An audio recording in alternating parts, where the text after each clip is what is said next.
Hello everyone and welcome back to the F2 show by Inside F2. It's the big one, the 2025 season review, and we've brought in the big guns for this one. Formula 2 commentator Chris McCarthy, F1 TV's Tom Deacon, and the very best journalist in the Formula 2 paddock even, Aaron Harper. Where shall we start? McCarthy, I'll come to you first if that's all right. Your first full year as lead commentator in Formula 2. How have you found it, my friend? It was absolutely fantastic. Thanks for having me on. A really good season overall. I think we had a great championship fight. Very close with a lot of drivers involved. A championship where we had the lead changing numerous times throughout the season, and we had a lot of drivers in contention. A graduate to Formula One, so that's what you want from a Formula 2 championship. And plenty of talking points throughout. It was a pleasure to do it alongside Alex Brundle in the box. So can't complain. I think there were lots of talking points, wasn't there, throughout, and some viral moments. It was a pleasure to be commentating those. And I think we've had some really good drivers come out of the championship, and then some good ones come in throughout the season as well. So, been very exciting. Yeah, the rookies have been great, haven't they? You ready for a rest, by the way? It's been a long year, mate. Yeah, 100% ready for a rest. But already excited for what's going to be happening next year. But yeah, definitely ready for a bit of a break now. Yeah, good stuff. Okay, we'll talk about some of those talking points shortly. Deacon, I feel like this is overdue. We've known each other a little while, haven't we? And this first time on the podcast, it's great to have you with us. Well, Fraser, absolute pleasure, and a pleasure, can I say, to Chris McCarthy as well. The sounds of my F3 and F2 season, his voice. He, to be honest, I think we all heard it. He's a little bit emotional, isn't he? You heard it in his voice there. I thought he was going to cry, and fair play, because he's had a stunning season. No, genuinely lovely, an absolute pleasure to be here to chat about something that I absolutely love, and overdue actually. I'm not angry. I'm just disappointed that this is taking this long to get on the show. Yeah, you know what? I'll take that one on the chin. I deserve that. So, but yeah, you're right. Chris was getting a bit emotional. You could hear the voice cracking a little bit, couldn't you? So definitely emotion. Good stuff. When Azza, you've had all year of hearing my voice, me asking you questions. You get a couple of months off away from it, mate. You get a couple of months without me asking you questions every weekend. So I bet you're looking forward to that. Well, I mean, there's the pro of not having the questions, but then there is the con of there's no Formula 2 cars on track. So therein lies the sadness. And I can put up with the questions because the cars are on track. So that's all fine. Yeah, you can tolerate me whilst, as long as there's Formula 2 cars on track. Love it. Good stuff. I guess there's only one place to start, and that's our Formula 2 champion for this year, Leo Fornaroli. I feel like contrary to some of the championships we've seen in the past where some drivers have, Charles Leclerc, George Russell come to mind where they've run away with it, Leo Fornaroli has built up to it, hasn't he? Didn't get his first win until Silverstone. That was his first win in 2 years. And after that, he kind of looked a little bit undefeatable, didn't he? Chris, you followed him through FRECA and through Formula 3. I was really, really impressed with Leo Fornaroli this year. Yeah, I mean, winning Formula 3 without winning a race. And then he actually won the Formula Regional Rookie title without winning a rookie race as well. So he was kind of known for winning championships without winning races, which was quite funny. It was funny. I know a bit of a sidetrack, but I remember when we gave him the rookie championship title in FRECA, he was like, "It's the first trophy I got all season." So it was quite a funny thing. But it was really to go and win Formula 2 this season. He had to win races, and that wasn't happening at first, and so he needed to get the first one under his belt. And it was quite ironic that he did it at the same place that Kimi Antonelli did, who's obviously a really good friend of his, a good supporter of his at Silverstone. And then it did beg the question, and I think we said it in commentary at the time, is this now going to kind of take the weight off his shoulders and release a different side to him? And that's exactly what it did. It just brought a new confidence to his driving, and he then really couldn't stop winning. So that brought out a different side to Leo Fornaroli. We'd seen that last corner lunge at Monza the season before, but now he was able to go and control races and became the guy that they were all chasing in the championship. So and James Robinson spoke a lot about that, how he then should have been had F1 teams chasing after him. So yeah, once he got that first race win, I think that was the moment the championship fight really changed, and it changed at Silverstone. So a really impressive win, and actually the gap in the end a little bit more extensive than it seems because of how badly the other drivers did in a way towards the end, because they were kind of chasing their tails a little bit. But yeah, really impressive for him to do what he did, and almost surprising he's not going to be on the F1 grid next year. Yeah, we'll talk about that in a bit, because I think, obviously joining McLaren could present some opportunities in the future. Tom, I know you've spoken to Leo numerous times throughout the season. Did you feel that when you spoke to him, his confidence was growing as he was, collecting points early doors, got his win, and then as Chris said, he kind of didn't look back after that? Well, chronologically, first time I met Leo Fornaroli, I was like, who is this polite young gentleman? He turned up on the cool down room, crisp white shirt, put his hand out towards me, Leo Fornaroli, and I was like, come stai? How are you doing, buddy? Nice to meet you. And he was just like immaculate in the way he came across, so professional. And then you hear that stat, which Chris and you guys have already highlighted, the fact that he hadn't won in F3, but was the champion. And I was like, this guy, there's some Mr. Consistent. And then I was in Qatar in the paddock for F2 in 2024, and he was already there. He was already there assessing, getting ready for this year. And we did an interview with him for Track TV, just spare of the moment. And he was saying hi to the Trident boys and then looking on towards Invicta. And he just seemed to have this aura about him in the paddock immediately, that he's likable. And the fact that the end went on to start being consistent in F2 was just brilliant to see. And you wouldn't wish any bad to him. That's just how he comes across. And I think he's a champion that people can really get behind. And it's so good to see what's happened for McLaren. So I feel like he's just grown in stature, and the fact he goes out on a private plane with Oscar, with Lando, with Zach Brown off to the FIA Awards. Like, he's a baller now. I don't think he'll reply to any of my messages. Yeah, he's living the dream right now, isn't he? Aaron, we touched on the Formula One thing there. Were you surprised that an F1 team has snapped him up in McLaren, but are you surprised he's not on the grid next year, given how well he did, particularly in the second half of the season? Yeah, I mean, sort of listening to what Chris was saying, and how over the last couple of years, Leo has shown pretty much everything you need to be a Formula One driver. He's shown that he can make the moves at critical moments, like the one at Monza to clinch the Formula 3 championship. He's shown that he can deal with a little bit of pressure, a little bit of adversity, and that challenge, overcoming that challenge of not getting that single seat to victory for so long. I mean, at Monaco, he looked like an absolute slam dunk for it. Then the red flag and the safety car timing, which allowed Jack Crawford to kind of burgle that victory away from him. And then once he got that victory, he just went on a bit of a tear. He was near unstoppable and just so consistent as well. Every single race weekend, qualifying in the top 10, getting points at every race weekend. In Formula 2, that's almost unheard of. It was an exhibition in how to execute a race weekend in a junior series, and obviously in Formula 3 as well. He did a cracking job there to win the championship without winning a race. That is, I mean, could you imagine if someone did that in Formula 1? That would never be stopped talking about. So for him to do those things in junior series, it is surprising that he's not getting a seat in Formula 1, but also he's with the World Championship winning team. So he's really well placed. He can learn from the reigning world champion. He can learn from Oscar Piastri, who is a multiple race winner.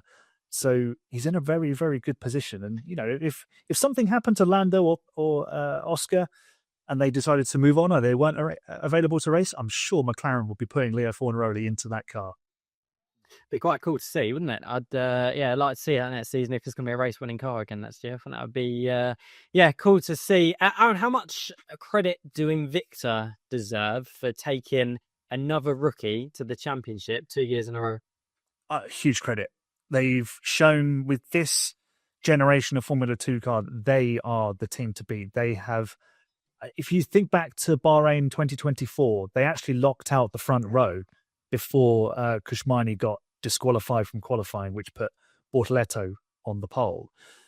And ever since then, they have just been, again, it's an exhibition in execution, because they did a really good job with Miney and Bortoleto, and we thought actually that's a really good combination. Miney had shown he was quick. Bortoleto very quickly showed that he was on a pathway to Formula One.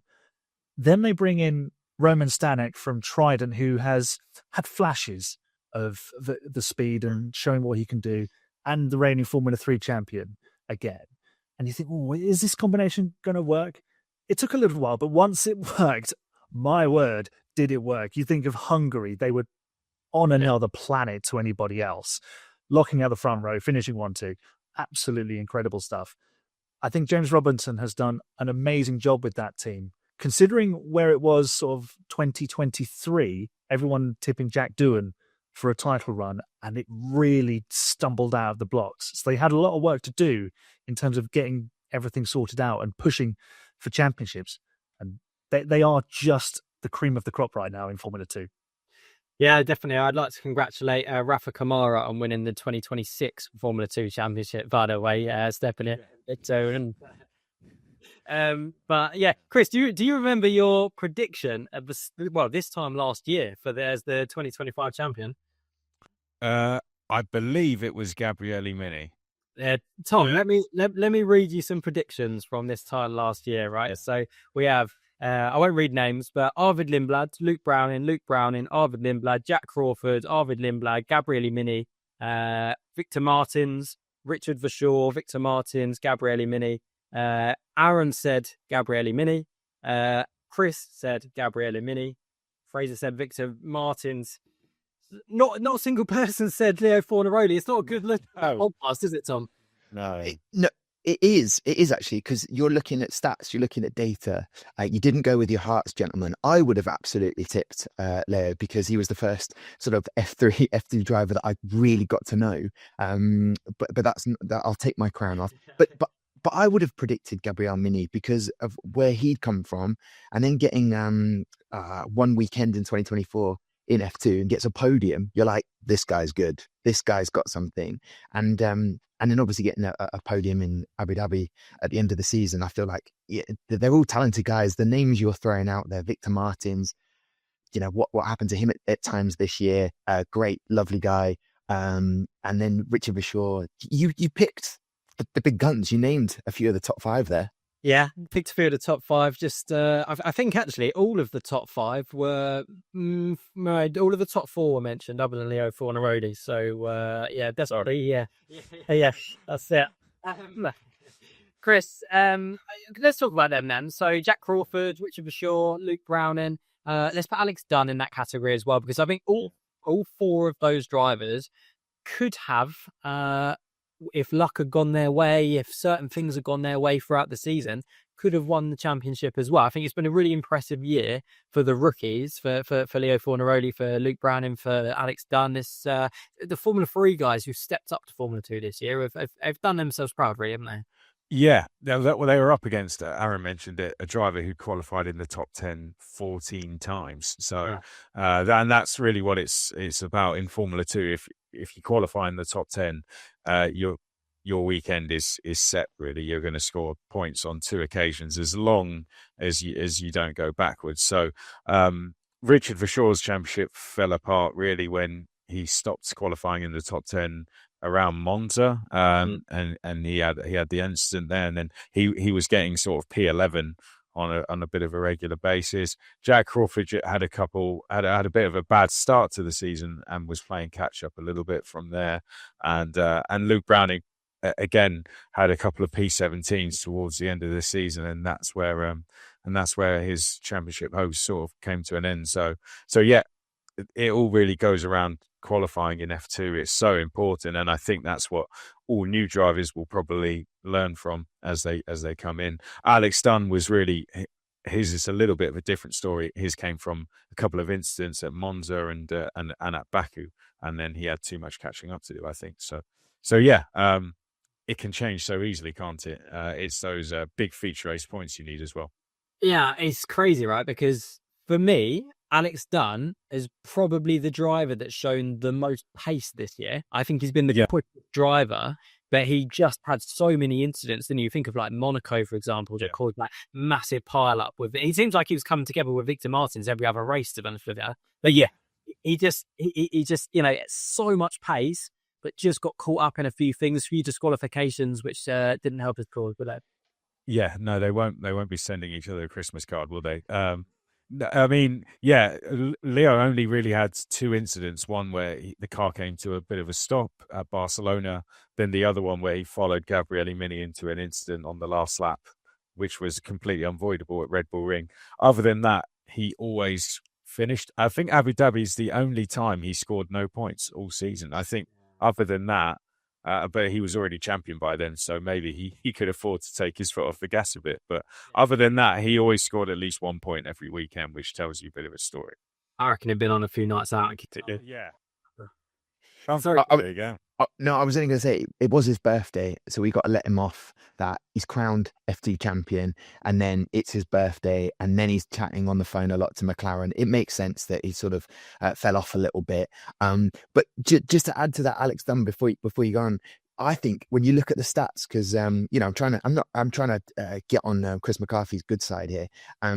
When Alex Dunn had FP1 and stepped up, those were the 2 weekends where suffered a little bit in terms of points. And I think it goes to show when sometimes a driver has got maybe other things going on in their world, how that can affect the F2. And Leo didn't have that. And some of those, I'm not saying that Luke Browning had Williams stuff, Jack Crawford had Aston Martin, but if you've just got a clear focus and you're able to just do what you do best, which is why I think I'm excited for next year, not to get ahead of ourselves on the schedule, Fraser, but with Alex Dunn back in F2, it will be really interesting to see him, what he can do. Yeah, it's a really good point, Tom. And I think Luke Browning has said in the past about how it took him for that, a couple of laps in qualifying. When he jumped in the Williams in FP1, for example, when he goes back into qualifying, it took him a couple of laps to get used to the F2 car again. When he's been speaking to some of the drivers, Tom, has that been a bit of a regular pattern? And do you think that's why Leo, for example, had a bit of an advantage in that sense because he wasn't affiliated with Formula 1 team? I'd say you've got to take any advantage you can. But then look at Jack Crawford. In fact, in Abu Dhabi, he stepped from qualifying in F2 or practice straight into FP1, back again for qualifying. And I think he was just in a zone, like he's just had that practice and experience of doing it. And I'd say that some drivers really relish that opportunity and others are spending a little bit of time maybe adjusting and working out, oh my word, I've just been in FP1 and now I'm back in this F2 machinery. But, and I think that sort of sifts through the drivers that do really well. And Arved's had that. Alex Dunn had a bit of that. But I wouldn't say that they would say they struggle in any way. They're just buzzing. I mean, Luke Browning, when he was in his first ever FP1 last year in Abu Dhabi, you just heard him on the radio with James Vowles, just buzzing, just absolutely pure vibes. I think that set him up for what he knows he wants to work towards this year. And let's see where he goes in terms of Williams. Yeah, it's going to be really interesting to follow that story. And the other story, yeah, absolutely, that's worth, that I think we're going to be following next season, Aaron, is Arvid Lindblad stepping up. He's the driver who has graduated from the current crop and he's going to be in an RB next season. Talk to me about his season and what you think he can do in Formula 1 next year. It's an interesting season for Arvid Lindblad because at the start of the season, he was kind of bubbling around, looking like he was going to put himself in the championship hunt. Got that brilliant victory in Spain from pole position and then scored no points at Red Bull Ring, only 5 points at Silverstone, no points at Spa. It was just these smatterings of points. It never really took off for him.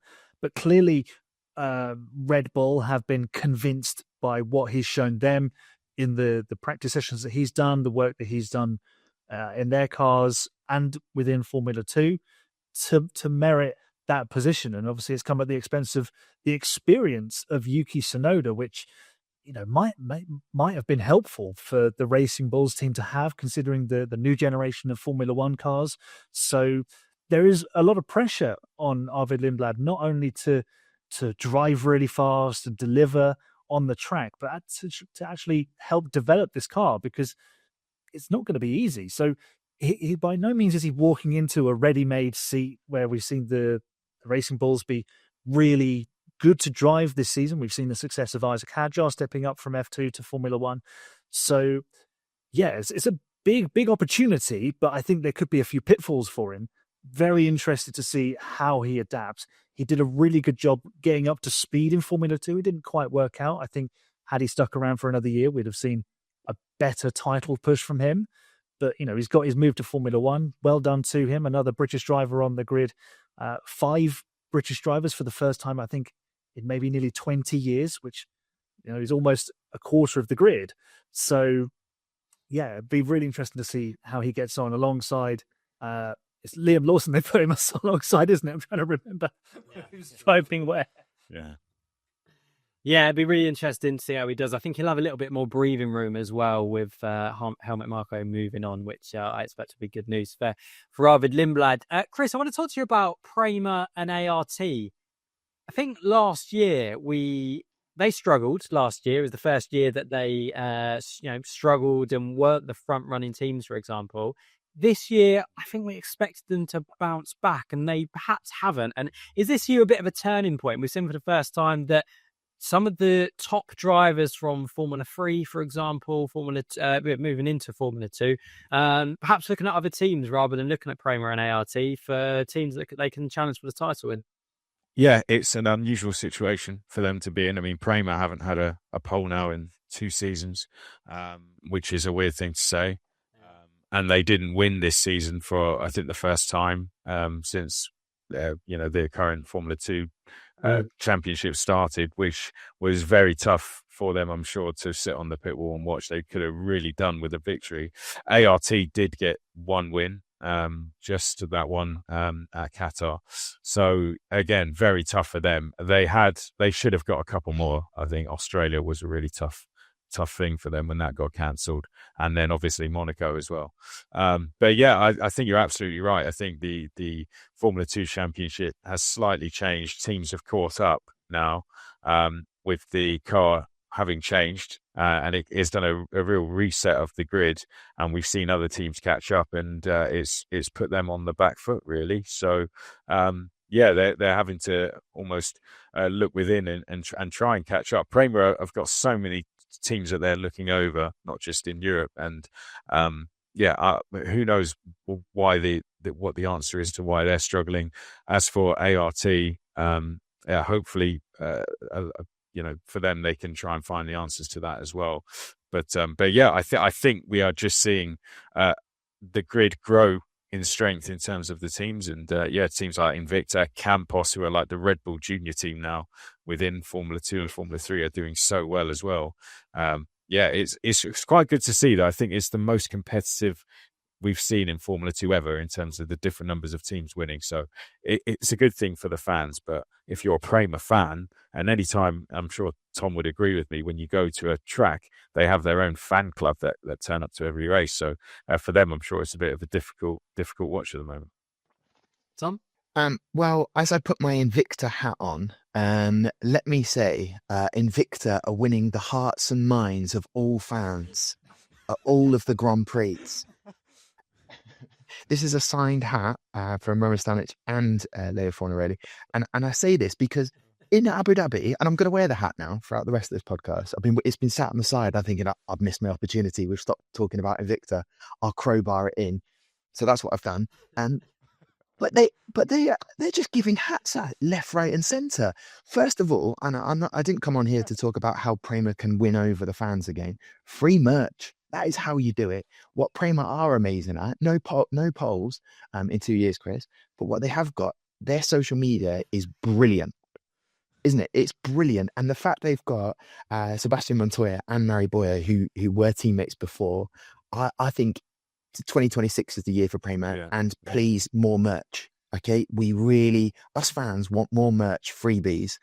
That's what we want. I'll take the hat off now.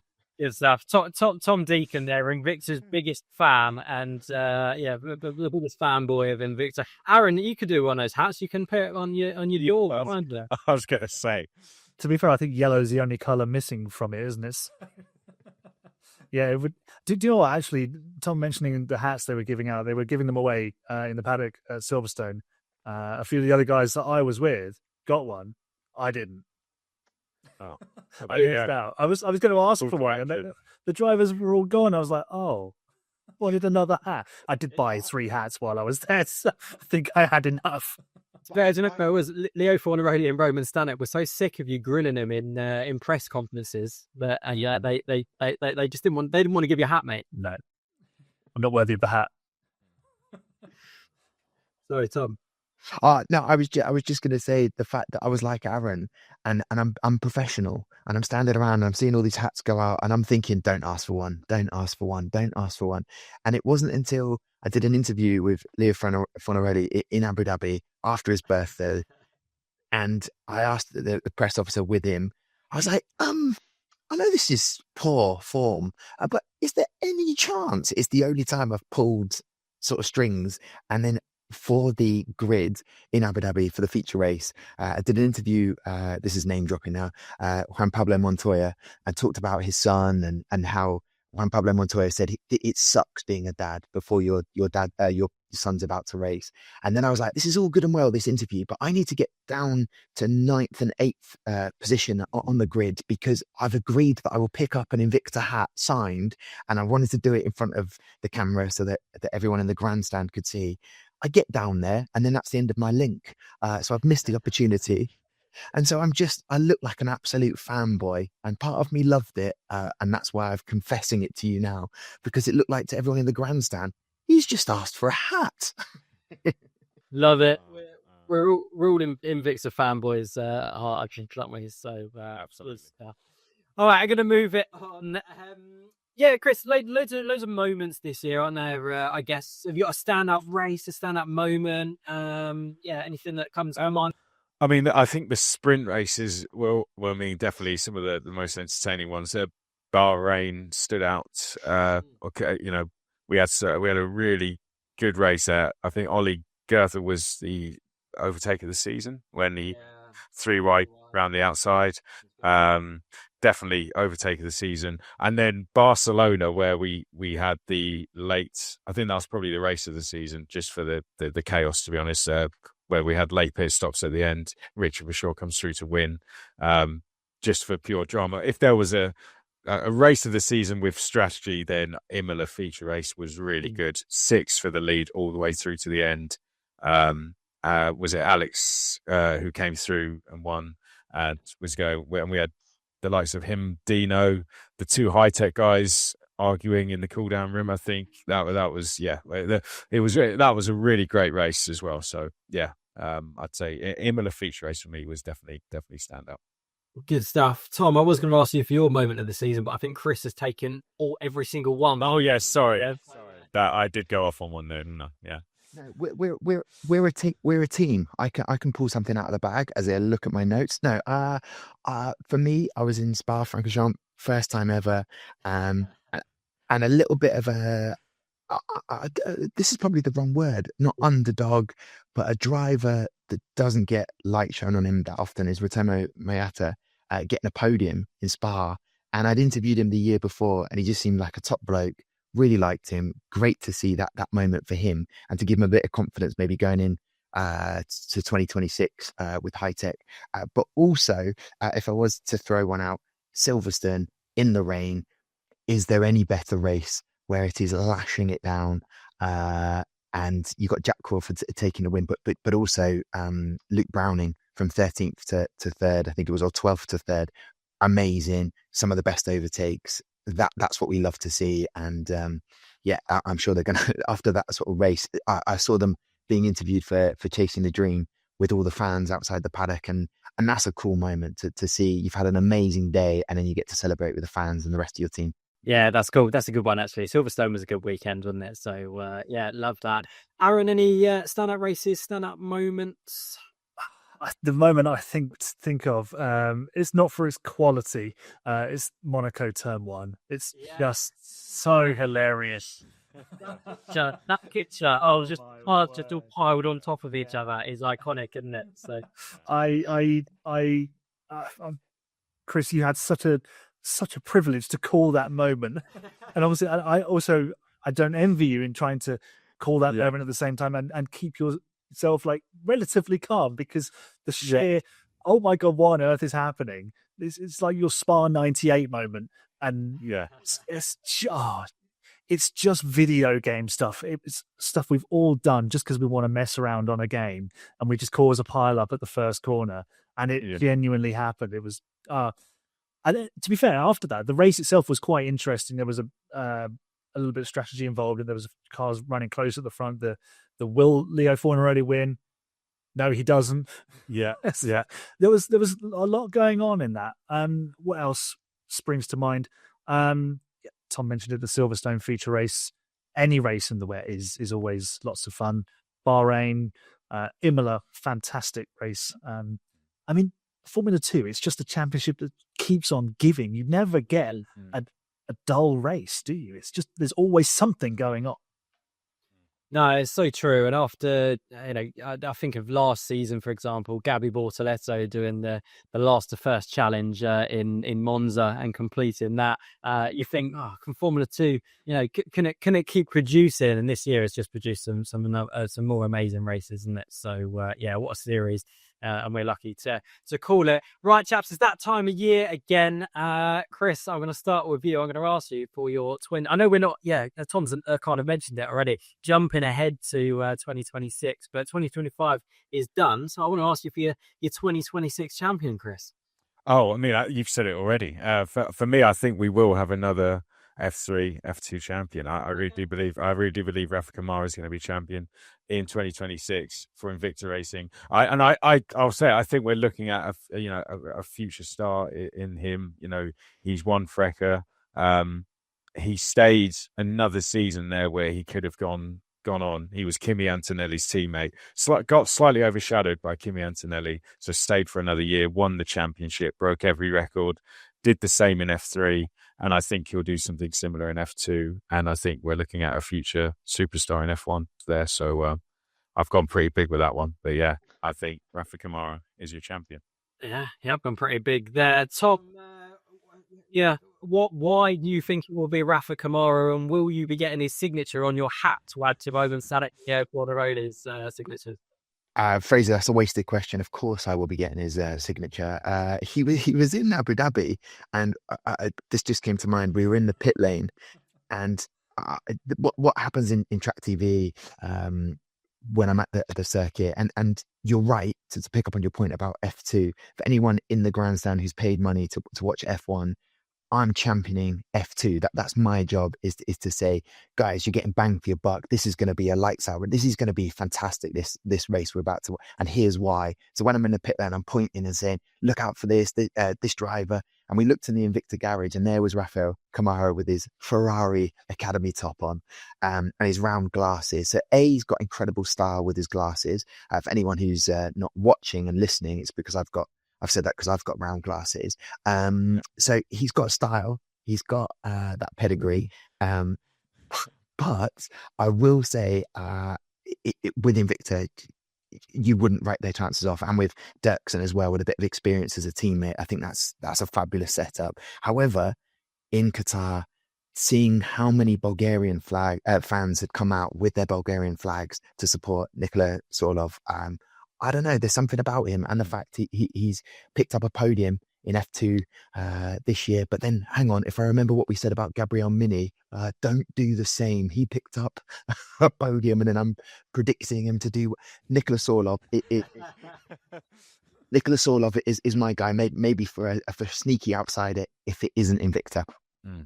Love that. That's bold. And Chris, I know we exchanged a few messages the other day, and I said Nicola Solov could be a bit of a dark horse for next. He's got great hair as well, isn't he? He's gone for a complete hair change. Now he's come to F2 and he looks fantastic. That's it. He's going to win the title based on that. It looks fantastic.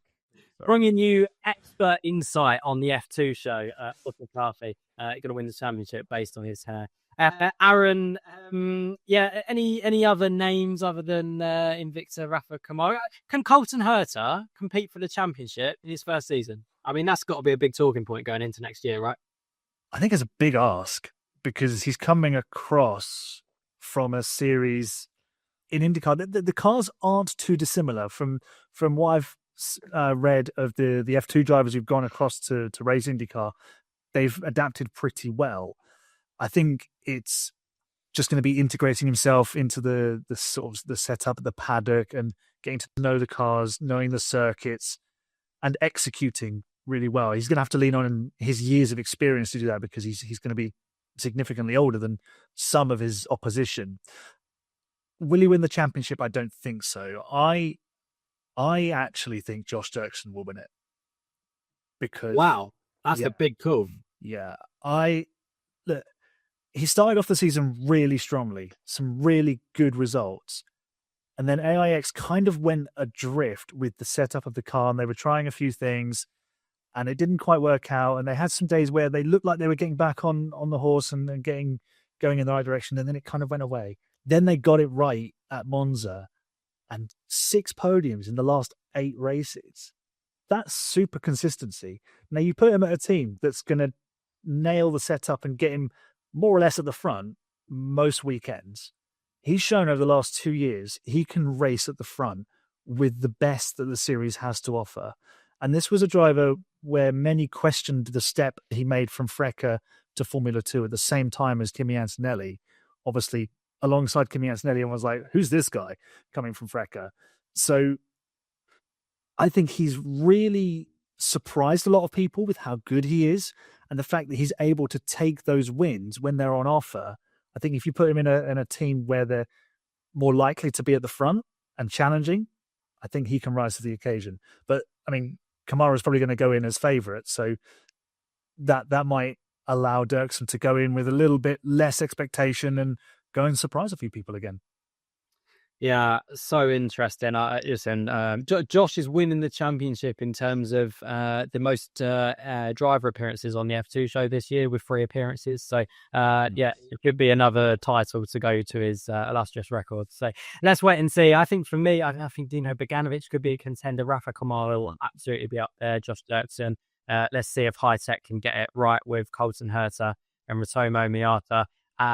But I think I'm going to go for the highest returning driver of 2025, which is Alex Dunn. I still think he'll be competitive in a road in next year, and maybe that experience can see him set a title. But lots to look forward to in 2026. The F2 show, Inside F2, will be the place to keep you covered on all of that news and insight. But that's all we got time for today. Lots still to come from us between now and the new year, including a podcast with Mr. Formula 2, Bruno Michel. So, and he doesn't do podcasts very often. So I did manage to speak to him a few days ago. Really interesting listen.